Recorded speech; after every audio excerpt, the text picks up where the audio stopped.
understand how the Federal Reserve, now that we understand how the banking system works, we want to understand the why of the Federal Reserve. Not who they are and what they do, but why did they come into creation. So the Federal Reserve is a banking cartel, and a cartel is nothing more than an enterprise of individuals who come together to snuff out competition, right? That's what the Mexican cartel is. They're snuffing out the American competition or any other cartel. They wanted to make it difficult for new competitors to enter the market. When we ask, how come we don't have more black banks? How come our black banks don't have the capital that Chase Bank has? All of these questions that we ask as a community, this is the answer. The Federal Reserve is one of the major reasons as to why new competitors have trouble entering the market or don't last in the market once they enter. They also wanted to utilize the police power of the United States government to enforce whatever agreements they came to. Have you guys ever heard the saying, don't fight the Fed? Yep. They say it all the time. Okay. Don't fight the Fed. Okay. And it's really the federal government that conditioned you to have the idea like, don't fight them. So the Federal Reserve was formed. What was happening in this time that the banking cartels decided to get together and form what's called a Federal Reserve?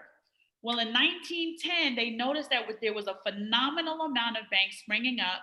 They doubled over 20,000. And the majority of these banks were prosperous and springing up in the South and some in the West, causing New York banks to suffer a steady decline of market share.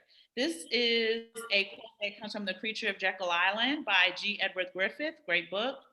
We'll get more of this book as we continue these master classes. But it didn't happen in 1910. They were just noticing it then. They've been watching it for a while. Between 1880 and 1910, the majority of the banks that were springing up in the South and in the West were non-federal banks. And that was the problem. So to understand what they were looking at, you had to know what it meant when we say non-federal banks.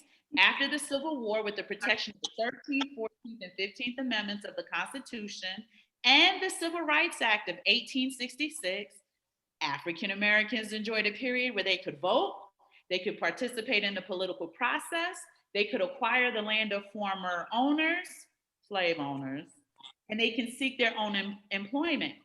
This is the post-Reconstruction era. This is when slaves, who were the skilled laborers of the United States, now had to work for themselves, work for each other, work for previous slave owners. So guess what? These are Black people. Did they live in white society? Nope. They had to create their own communities. So the skilled labor, your productive class, your productive working class, now has established communities where they needed banks. Would the white people allow them to be a federal bank? Nope. Also, what happened in those communities that doesn't happen now is the money velocity. When you live, let's just say you lived in a town in Kansas. I'm gonna make that up, right? Let's call it Kachuki Town, right? When the community of Kachuki Town is taking care of their transactions, buying and selling from one another, that money is circulating hundreds, if not thousands of times within that community. They had money in their accounts at that time, and they typically weren't using other banks. So you didn't have the problem where I wrote a check for my bank, but I wrote a check to you, but your bank was somewhere else and the money was leaving this bank to go to that bank. No, these communities were especially prosperous because of the money velocity. Now, the book that I got this information from, he's a white man. He's not talking to us. And this is one of the things that Cash and I want to really drive home to you. Wealthy people talk to each other. They don't talk to us. And it's important that we do our due diligence and we sit in on the conversations and we put those conversations into context for us. So what was really happening is these non-federal banks are now springing up. They're very prosperous. Money was backed by gold then. So their purchasing power is either increasing or at least they're maintaining it, and they're making significant profits. They're thriving. Hi, Brian. I saw you just joined the room. I tried to take this picture for you guys, but taking a picture of something that's already scanned is absolutely horrible. But I wanted to show you this is actually a ledger from the Hampton plantation. And they're showing you here that the slaves that used to work on the plantation were now actually making money. So this is in 1866. I can only take a small part of the ledger, but the ledger goes from 1866 to 1890. And some of these slaves were making $25, $37.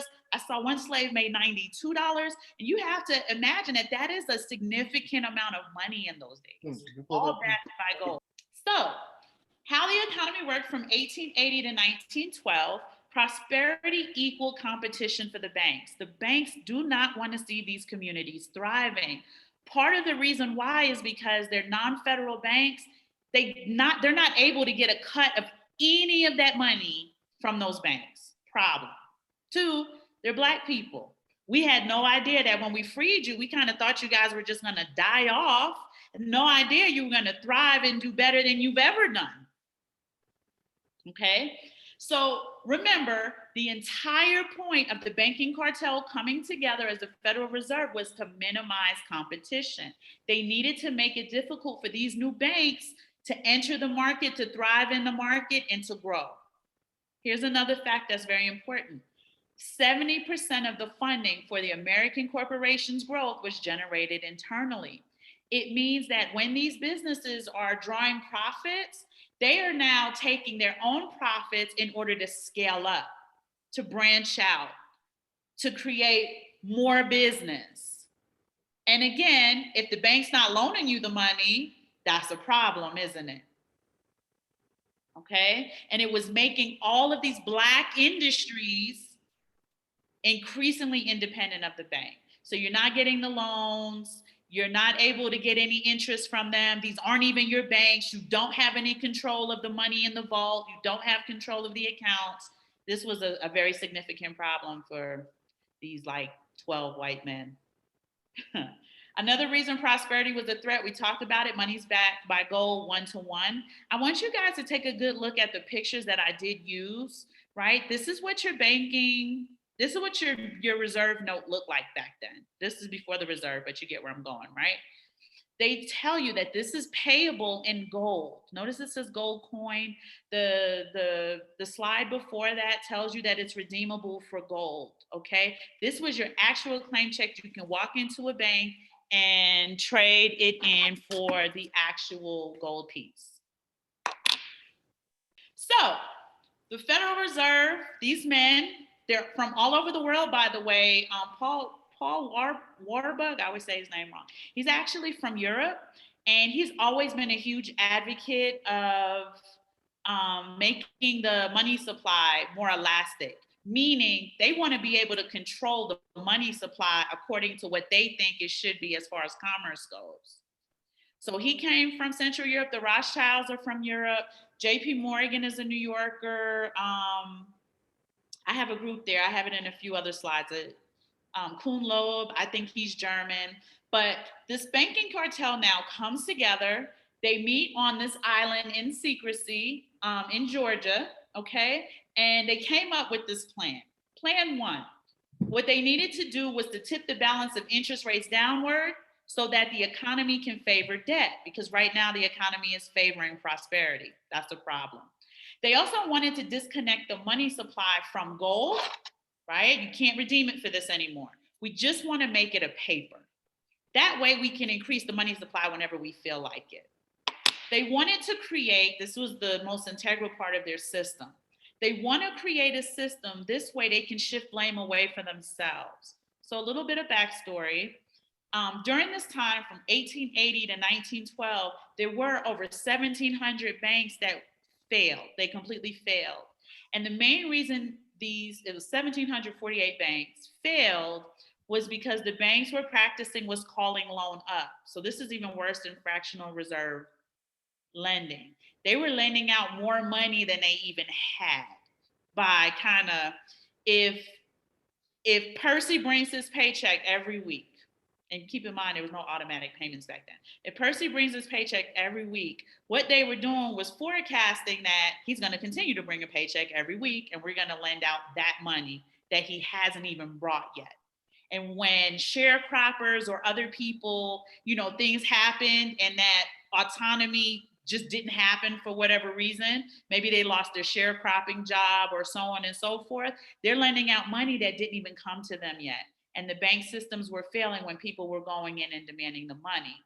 The money being backed by gold is limited in supply. So it was a lot easier for the banks to fail than utilizing that Ponzi scheme. The second thing that went wrong was in white communities, if Percy worked for me, but he lived in a different town, when I gave Percy his pay and he goes to the town that he lives, my bank has to physically take that money to his bank in the town that he lives in. So that money is leaving that economy and moving into a different one. If they do that too much, if the work, if the transactions are happening that way, that's called a currency drain. And this is the reason why those banks were failing. Of course, they were federal banks because that was white society. Black society couldn't do that, and it worked in their favor. They wanted to create a system where when the banking system fails, they can shift blame away from them and kind of hide it as part of the national economic problem. Okay? So, diabolical plan 1. This was goal 1 of the Federal Reserve, right? We want to stop the growing influence of small rival banks and ensure the control over the entire nation's financial resources. And we want to ensure that these resources remain just in this group. Meaning, we care about our legacy, we don't care about yours. You cannot get in this market. The Federal Reserve, when we talk about being a private corporation, as you're now discovering, they also receive a 6% return every single year. And if you knew how many trillions and trillions of dollars they're receiving the return on, then you would know. So here we go. We talked about the rival banks. Here's the group right here. I have them in there. There were another 6 men there, but I didn't bother putting their names because none of those names are familiar to me. And Simon reminded me that as daughters are marrying and stuff like that, the wealth is still within that family, but now we don't even know who they are because of how the marriages work and so on and so forth. Yeah, because back then they were really intermarrying and stuff like that, just like the monarchy. Because a lot of people don't understand that this is an extension of the monarchy over here in this country. That would say that one more time about the monarchy. This is the monarchy. Grizz is absolutely correct. That's why every president has to go over and kiss the queen's ring. It has to. So, goal number 2. What we have to do is we have to aggressively promote debt because this period of prosperity is a huge problem for us and our legacies moving forward. If the time stayed the way it was and the Federal Reserve didn't get involved, think about how that money might have trickled down to us, the children of those people. Yeah. Right? Think about how different. And they understood that we cannot allow the Black man's progeny to do better than ours. We cannot allow them to do to our progeny what we've done to them for hundreds of years. We must intervene. And they're going to intervene by aggressively promoting debt. Promoting the debt means making the money supply more elastic, okay? And all that is disconnecting the gold, turning it into currency where they can make as much paper as they like.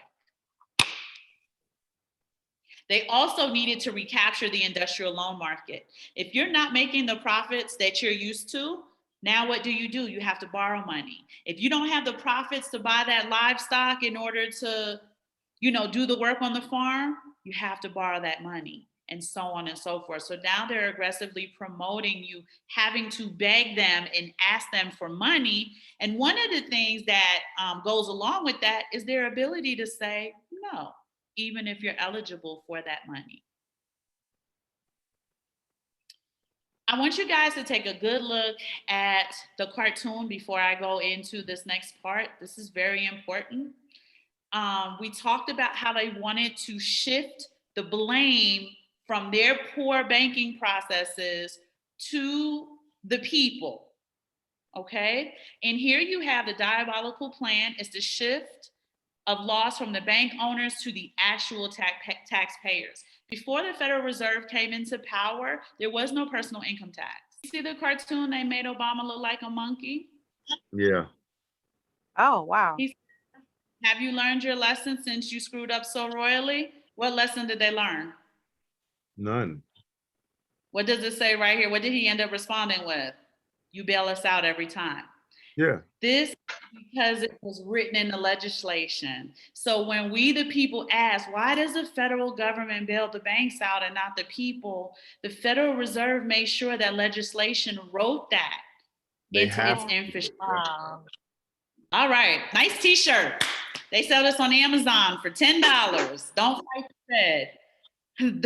The nicely dressed gentleman is punching a regular guy in his face. Don't fight the Fed, right? The Federal Reserve wanted goals to be created by legislature and sustained by the power of the United States government under the guise and deception of protecting the people. You need all of your resources in one place so that we can keep our eye on it and we can take care of things when things go wrong. And we're going to look at what the Federal Reserve objectives are in just a moment. They also wanted to operate as a central bank, but they didn't want the word bank in the name. They wanted to avoid that. They needed that whatever the name was going to be conjured in the people's mind the idea of a federal government. This also gives the illusion that there's no concentration in power. So they added to the legislation that they would have several branches in order to help maintain the monetary system. But we know that they created those extra branches to control and monitor the competition, as well as make it difficult for new business to enter the market. If you look here in this picture that I put up, look at what it says for the point of a central bank, or the objective of a central bank. It says it's an independent national authority. It conducts monetary policy, regulates banks, and provides financial services like economic research. Do they do that? No. Goals include stabilizing the nation's currency, keeping unemployment low, and preventing inflation. Are they doing that? Nope. No. Most are governed by a board made up of its member banks. Who are the member banks even to this day? Those names that you saw on the previous slides.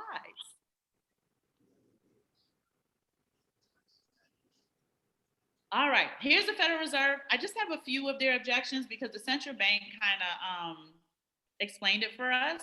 They're supposed to manage inflation. Boy, do they do that. They manage it completely out of control. They're supposed to supervise the banking system. They control the banking system. They're supposed to maintain the stability of the financial system. They destabilize it every chance they get, and they provide banking services, yes, by creating more currency for themselves. Here's reason one on why the federal government should be abolished.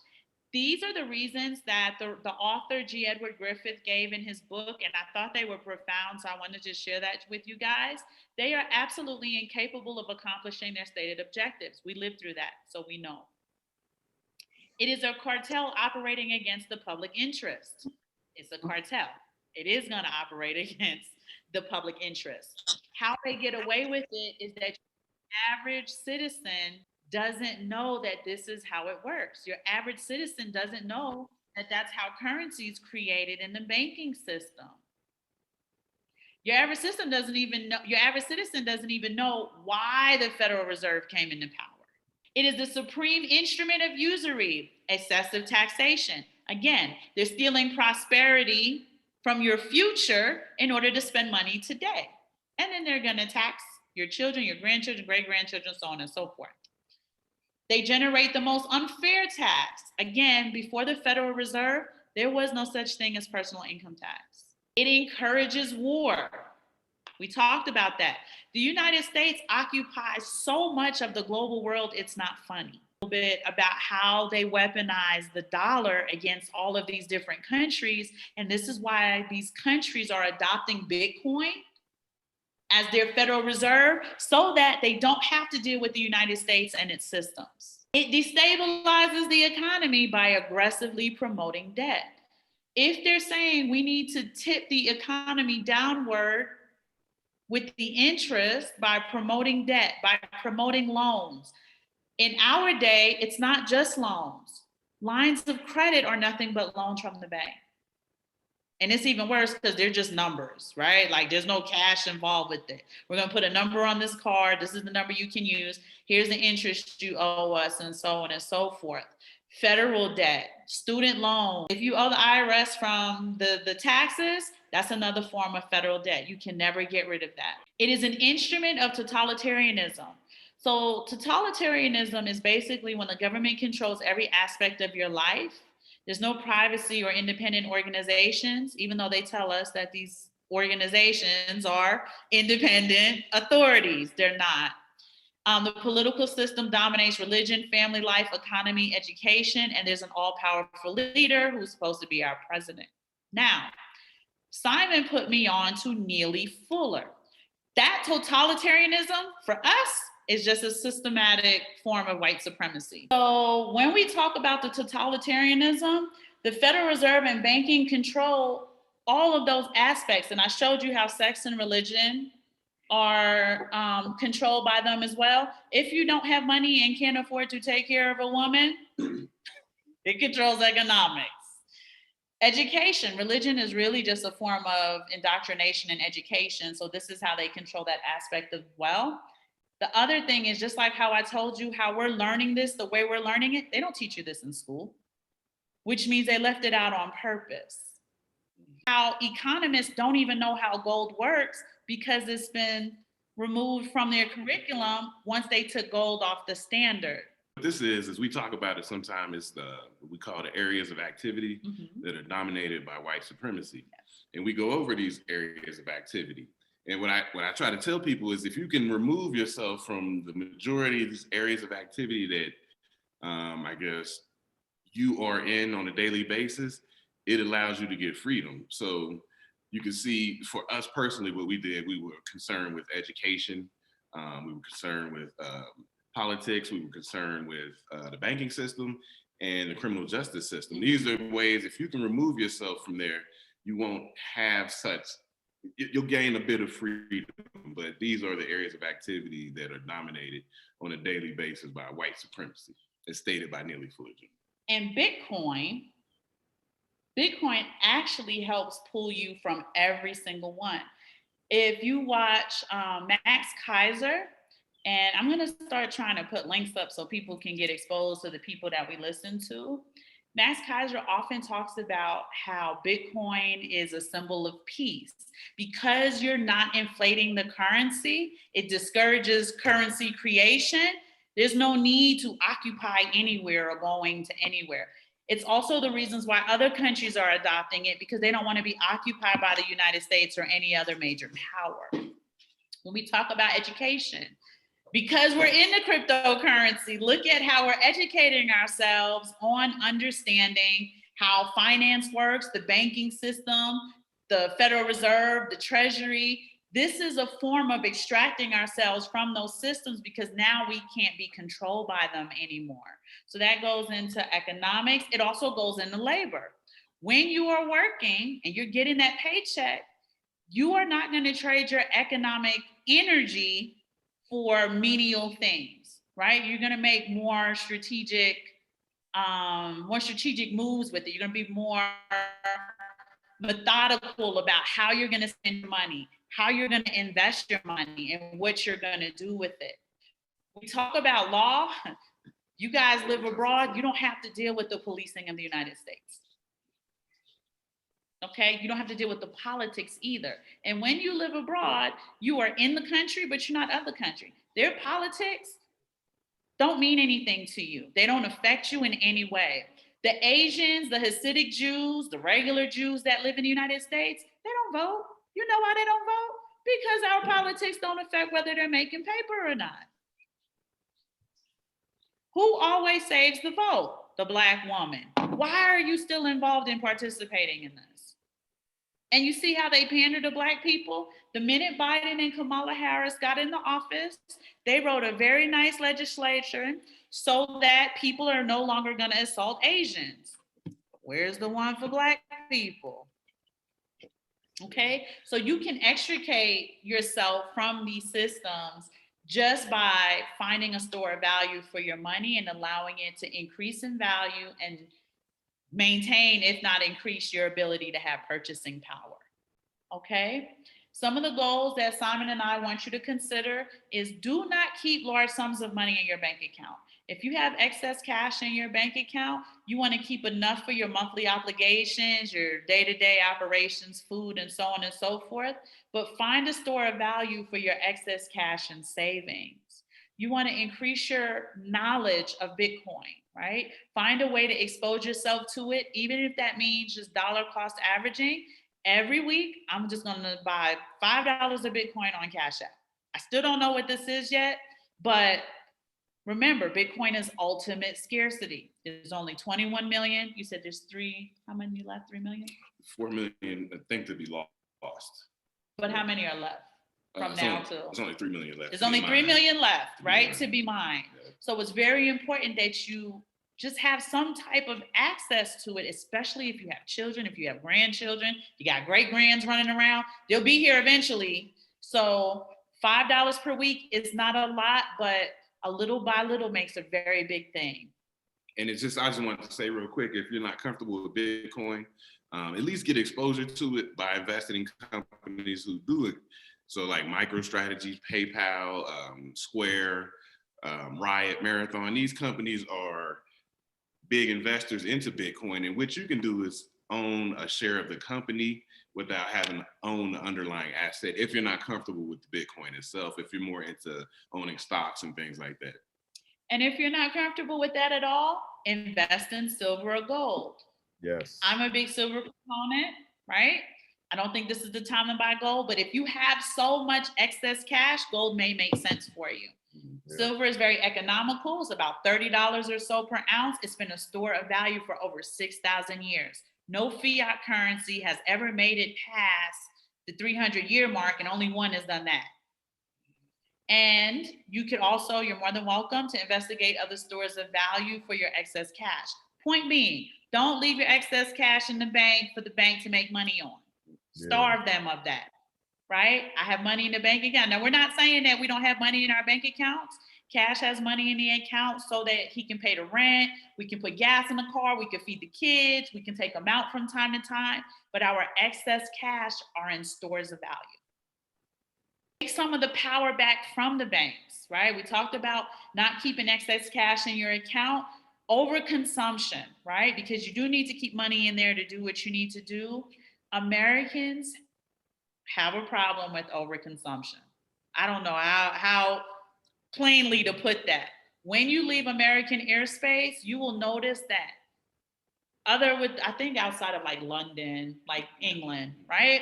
People don't consume items, products, and services like we do in the US. Also, the services cost a lot less. So I say that too, because people really heavily rely on lines of credit, their credit cards, in order to keep up with that lifestyle. We eat out 16 times a week. We're going shopping for new shoes. I got 12 pairs of glasses, because they match my outfit every day. Those type of things. We spend $750 on an installation, which is hair for the men, right? And then I got to pay the hairdresser $150 to install it. So that type of overconsumption is another way that feeds the bank, because typically most people are utilizing their lines of credit. Talk about, if you can avoid it, don't take out loans through the bank. Don't take out home equity lines of credit. Don't do payday loans. Payday loans are horrible. And you would never see a payday loan place in Indian Hill for my Cincinnati people, in LA for my California people, for my New Yorkers. You would never see a payday loan place in Garden City. Absolutely not, right? That's out. They're always in the worst neighborhood. So they are predatory. They are preying on impoverished people who are typically Black people. Some of the ways you can take your power back from the banks. Getting involved in cryptocurrency allows you to do peer-to-peer lending. Let's say, Grizz, let's say you had an excess amount of money. I got like $30,000. And someone says, well, I have 60,000 in Bitcoin. I'm going to custody my Bitcoin to you, but I need your cash. This way, he's either going to pay you back. If he doesn't pay you back, I you got get to that keep the Bitcoin. 60,000 in Bitcoin. And it's a good deal either which way. The bank gets no cut of that interest. That's your interest that you're receiving. You're the one making the money. The banks are outside of that paradigm. We just talked about collateralizing your crypto, meaning that you can collateralize it with an exchange instead of with a person. Mm-hmm. You can use cryptocurrency as a medium of exchange for goods and services. We had Maven on the show and she was explaining Guap Coin is a medium of exchange. It's not a store of value. It is designed for you to spend in exchange for goods and services. This discourages the need to create currency. It discourages inflation. It is deflationary. Remittance payments. For those of you who have family in the Caribbean, who have family in Mexico, and all of these other countries, instead of paying Western Union and MoneyGram, all of that middleman money, you can simply send the coins from your wallet to their wallet. And Grizz is our resident XRP expert, right? We're waiting for that to just kind of settle out with the SEC and this trial, but eventually XRP will be a great way to make remittance payments to family and friends who live abroad, who live overseas. And remember, like Mexico, remittance payments is number 3 in their GDP. So it's agriculture, tourism, remittance payments. Same thing. That's why El Salvador took on Bitcoin, because that's one of their top 2 in their GDP is remittance payments. And you're getting killed. You know, if you send $1,000 through Western Union, you'll lose 10% of it, you know, through the middleman transaction. So cryptocurrency is great. Wallet to wallet. So you could just send right back to your family and you don't have that middleman taking all the money. Yep. All of these transactions discourage the necessity of currency creation, and it allows the free market to take over and thrive. And that's really what they're suppressing. They're suppressing the free market.